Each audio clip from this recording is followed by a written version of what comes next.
What's up, Spurs fans? Welcome to the Spurs post-game report. I'm your host, Shiva Patel, coming off a Spurs victory in Game 3 of the NBA Finals, 115 to 111. What a game it was. This was a game the Spurs had their backs against the wall.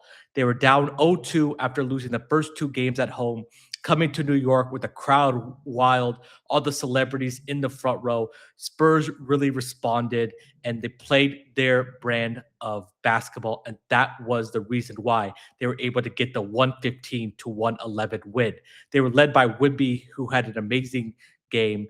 And he was really aggressive from the start. That's the thing I wanted to see. He had 32 points, 8 rebounds, 6 assists. He was aggressive at getting to his spots and really putting a lot of pressure on the Knicks defense because he is one of those players that he's really hard to guard.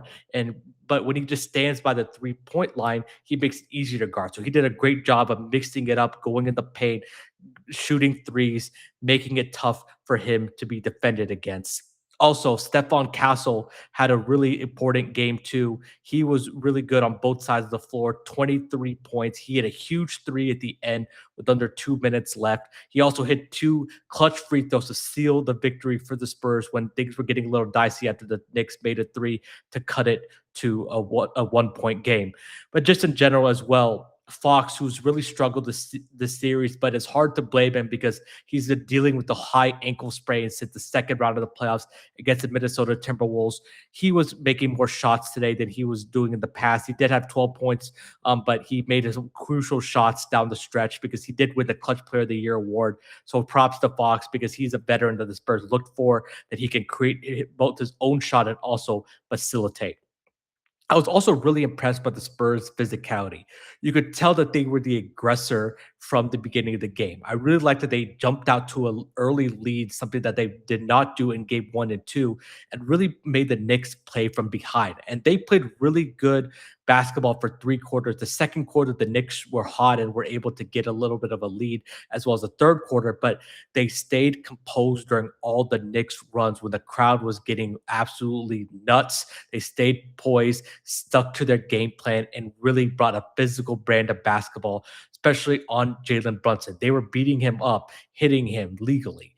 And by the end time the fourth quarter came, when he makes those clutch shots, he wasn't able to because you could tell that he was getting a little tired because of the physicality that the Spurs were showing. And I like that they most of the time were double teaming him, getting the ball out of his hands because he's a main threat for the New York Knicks. And in general, the Spurs had 28 assists, which I really wanted to see them move the ball, move the Knicks defense, get everybody involved. That was really important. And only committing 8 turnovers, which is something that is crucial to be able to win on the road. Something I would like to see them improve on is winning the rebounding battle. They lost at 46-37. Still allowed the Knicks to get too many second chance opportunities, especially in the second half in the fourth quarter. But that's just something with Mitchell Robinson and Karl Anthony Towns. It's hard because Wemby is like the main guy, but the guards have to do a better job of crashing the boards and helping the bigs out. And in general, also, the Spurs have not been winning the non-Wemby minutes when he's on the bench. Today, Luke Cornett was decent. He didn't do anything spectacular, but he didn't do anything bad that the Spurs were able to lose those non-Wemby minutes. So that's something to continue to look forward to and something that they're able to do in game 3. Now, moving on to game 4. This is all the pressure now is on the Knicks, and that's something that the Spurs needed to do by winning game 3 because the Knicks do not want to go back to the Frost Bank Center in San Antonio with a 2-2 series. You can tell that the Knicks were they were playing a little bit to the home crowd. They played a little bit out of style compared to games 1 and 2, but that's normal because they have not won a championship since 1973. They haven't been to an NBA final since 1999. The hype around New York City was absolutely crazy. So the Spurs need to do what they did in game 3. Punch the Knicks in the mouth early, get a lead.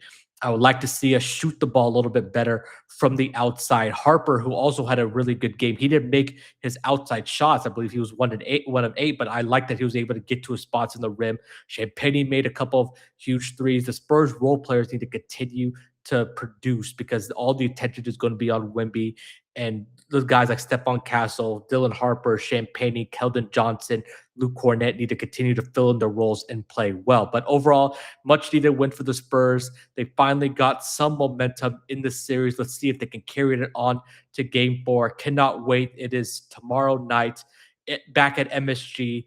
Let's see how the Spurs are able to respond after a huge game three. This is Shivam Patel with your Spurs post-game practice report.